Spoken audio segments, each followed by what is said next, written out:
Air signs, Gemini, Libra, and Aquarius. Air signs, Gemini, Libra, and Aquarius. Ano ba ang messages? Vibration, gabay, energy para sa lahat. Expansiveness. Eternity is far more creative than the rigid, constrained, and exhausted ego. Okay, so dito sa barahang to, kung makikita mo, nag-flip siyang reverse. Air signs, Gemini, Libra, and Aquarius. Nakikita natin na siguro may iba sa'yo dyan na ayaw nyo ng expansion siguro. Parang in denial kayo.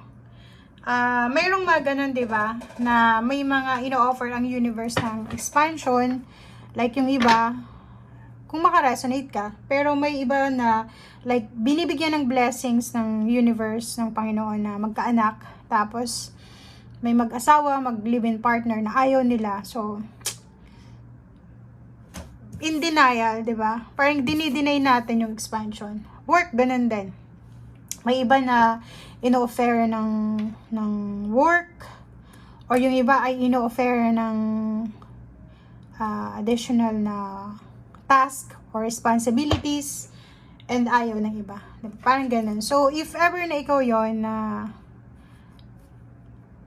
gusto natin ng limited lang na responsibilities, limited lang na option, kailangan daw natin na baguhin ito. Mahirap to kasi malaki yung impact nito sa buhay mo Kasi 'di ba, pag halimbawa may expansion na may iba dito may iba na ino-offer ng pagtatrabaho sa ibang bansa, mataas yung sweldo, makaka-experience mag-travel sa ibang bansa, pero ayaw niyang iwanan yung family niya Ayaw iwanan yung relationship, yung anak, so magtitiis na lang sila. So, denial sila. So, expansiveness, sinasabi ng barahan na tanggapin natin, be open sa lahat ng expansion, sa lahat ng pagbabago na pwedeng i-shower sa atin ng universe. Okay? Tanggapin natin kasi, alam mo ba yung shower ng universe? Ay, hindi yan araw-araw.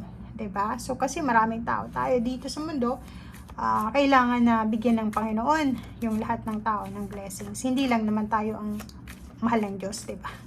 Okay, Queen of Wands. Sa araw na ito, sinasabi ng baraha sa'yo dito na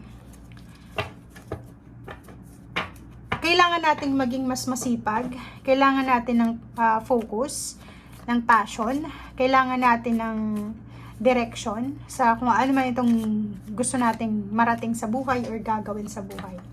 Ang Queen of Wands is parang freedom siya. Kung gusto daw natin na magkaroon ng freedom, financially, emotionally, kailangan nating mag-decide na mag-expand, 'di ba? As soon as possible. Like, kung takot tayo sa responsibilities, takot tayo sa expansion, takot tayo sa change. Kasi may mga taong ganun takot mabago yung takbo ng buhay nila. Walang mangyayari sa atin 'Di ba? Kung ayaw nating lumabas sa comfort zone natin, komportable tayo kung nasan tayo. May ino-offer ang universe ng ganitong maganda, pero ayaw natin komportable na ako dito, okay lang to. As long as na kumakain ako 3 times a day, as long as na ganito, 'di ba? Parang Knight of Swords, sinasabi ng baraha sa'yo dito na huwag mong ilimit yung sarili mo sa mga kung ano lang yung gusto mo, 'di ba? Parang reading to sa earth signs, pero sa'yo napunta. Kasi normally yung earth signs ganun yung parang kontento na sila sa kung ano lang yung meron sila, masaya sila sa comfort zone nila, doon na lang sila mag-stay. Okay, Queen of Wands, sinasabi ng baraha sa'yo dito na kailangan natin siguro sa araw na ito na magdesisyon ng mabilis. Mabilis na desisyon, kung may mag-offer sa'yo ng expansion, salary increase, relocation, movement, travel, relationship, or kung ano man tong i-offer sa'yo, tanggapin mo. Okay? Tanggapin mo to ng buong buo. And as soon as possible, tanggapin mo siya. Kasi itong Queen of Wands, siya yung magdadala sa'yo ng freedom. Diba? Kung ano man itong sisimulan natin, tatanggapin natin, siya yung magdadala sa'yo ng pagbabago. Diba? Sabi ko sa'yo Wheel of Fortune. Ito yung magdadala sa'yo ng change. Ito yung magdadala ng transformation. Parang ano lang yun isang decision making mo, biglang magbabago ang lahat. Like for example, 'di ba? Pag mayroon tayong urge na umasenso sa buhay, hindi lang ikaw yung aasenso, pati pamilya mo, kasama mo sila, pati relationship mo. Parang domino effect 'yan.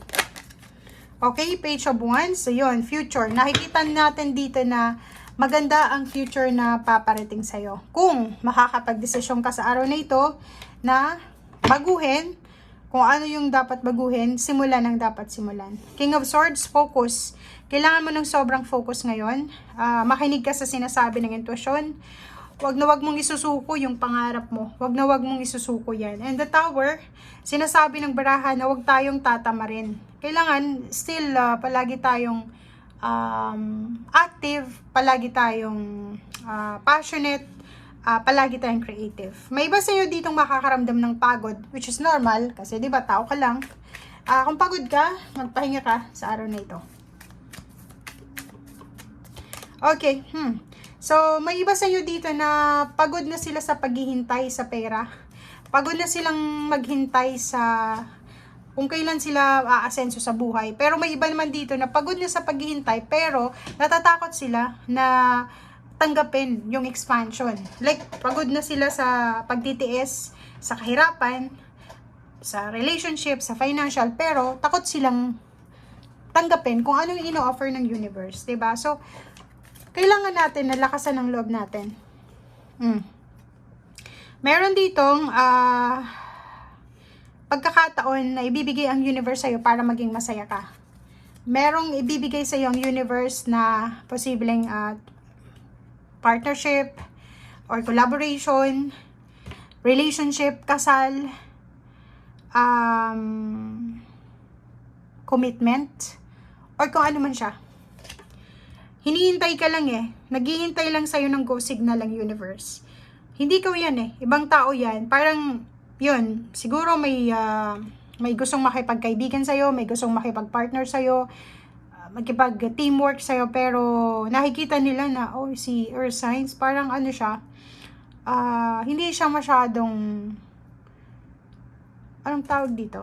Hindi siya masyadong ambitious, parang ganun. So, parang ang araw na ito is hindi ka masyadong ambitious, which is kabaliktaran ng dati mong ginagawa, di ba? Kasi yung air signs, sobrang ambitious ng air signs. Gagawin nilang lahat, magtagumpay lang sila. Pero sa araw na ito, parang wala kang interest. Parang, okay, dito lang ako. Masaya ako Diba? So, parang ganun. At kung makikita mo tong victory and success, nandito siya. Plus, meron dito na 9 of Pentacles and meron na Magician. So, sinasabi ng bara sa'yo na sunod-sunod na success, sunod-sunod na victory, sunod-sunod na recognition, sunod-sunod na financial achievements, and magical new beginnings ang darating sa'yo. Once na tinanggap mo tong expansion na to as soon as possible. Parang domino siya. Biglang, pook. Okay guys, so thank you for watching. Bye!